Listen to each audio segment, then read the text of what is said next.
কৃতজ্ঞ অন্তর মানে সে কখনোই অকৃতজ্ঞ না। কৃতজ্ঞ অন্তর জীবনে কষ্টে দুঃখে যা আছে যেমনই তার জীবন চলুক সে আল্লাহর উপরে খুশি থাকে, তার কোনো অভিযোগ নাই। আমি 3 বেলা যদি না খেতে পারি, 1 বেলা খাই তো বাস আমি শুকর করব। আমি সারা বছরে 1 জোড়া কাপড় আমার আছে, আমি শুকর করব আলহামদুলিল্লাহ। ঘরে ভালো খাবার নাই, বাচ্চাদের ভালো খাবার নেই, আমি অভিযোগ করব না, আল্লাহর উপরে খুশি কৃতজ্ঞ হব। এটা কার শিক্ষা? আমাদের নবী বলতেছেন কলবান শাকিরা, কোনো অভিযোগ না, আলহামদুলিল্লাহ, মন থেকে দিল থেকে খুশি।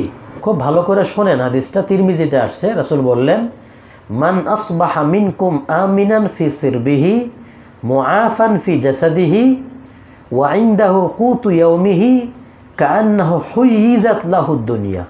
রাসূল বললেন যার কাছে এতটুকু আছে যে সে তার পরিবারের সকলকে নিয়ে কি বলে নিরাপত্তার সাথে, কোনো বিপদ রাতে আসে নাই, চোরি আসে নাই, ডাকাতি করে নাই, কেউ কোনো বিপদগ্রস্ত হয়নি, নিরাপত্তার সাথে সে তার সপরিবার নিয়ে সকাল করলো। 1 2 সে সুস্থ, সে রাতে কোনো অসুস্থ হইয়া পড়ে নাই। 3 তার ঘরে 1 দিনের খাবার আছে। তখন রাসূল বললেন কেমন যেন তাকে পুরা পৃথিবীটা দিয়ে দেওয়া হইল, পুরা গোটা পৃথিবীটা কেমন যেন তাকে দিয়ে দেওয়া হইল। একটু খেয়াল করেন, চিন্তা করেন, এই হাদিসটা আমাদের জীবনের যত অভিযোগ অকৃতজ্ঞতাকে সব দূর করে দিছে, তাই না?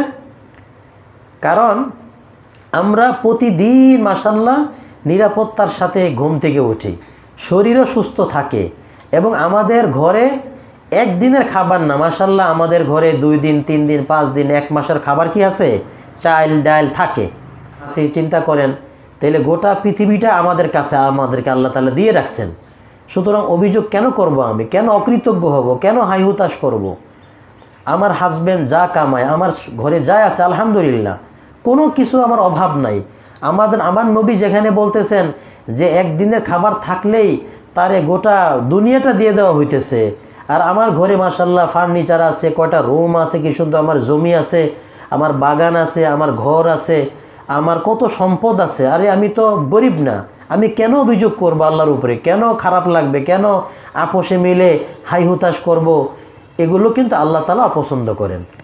তাহলে আমরা এই হাদিসটাকে মনে রাখব যে সকালবেলা নিরাপত্তার সাথে ঘুম থেকে উঠলো, শরীরটা সুস্থ থাকলো, আর 1 দিনের খাবার থাকলো, তাহলেই গোটা দুনিয়াটা আল্লাহ তাকে দিয়ে দিয়েছেন। রাসূল বলছেন, এ কথার উপর আমাদের ইয়াকিন এবং বিশ্বাস যেন থাকে যে কত বড় কথা আমাদের নবী বলছেন। যে তার কাছে যদি এতটুকু পরিমাণ থাকলেই যেন পৃথিবীটা তার মধ্যে এসে গেছে। অথচ আমাদের ব্যাংকে টাকা জমানো থাকে, বিদেশ থেকে টাকা আসতেছে, ঘরের মধ্যে 1 দিন 2 দিন না 1 মাসের খাবার আছে, ফ্রিজের মধ্যে গোস্ত থাকতেছে, ফ্রিজের মধ্যে কত রকমের সবজি, খেতে সবজি হচ্ছে, আলু হচ্ছে, ডাল হচ্ছে, বিভিন্ন রকমের শাকসবজি আমরা ফলন করছি, গাছে আমাদের ফল হচ্ছে।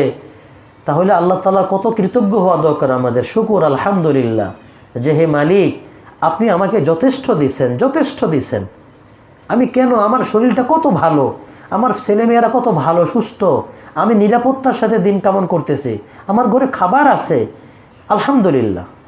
আল্লাহ আপনার জীবনকে আরও সুন্দর করবে, আপনার জীবনের পেরেশানিগুলো কমে যাবে ইনশাআল্লাহ।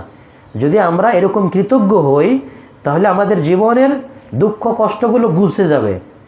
আপনি যদি একটু মানে মন থেকে দিল থেকে মানে কি করেন, কৃতজ্ঞ হন, শুকুর করেন, আমরা শুকুর করি, কৃতজ্ঞ হই, ইনশাআল্লাহ দেখবেন অনেক পেরেশানি কষ্ট হালকা হয়ে যাবে,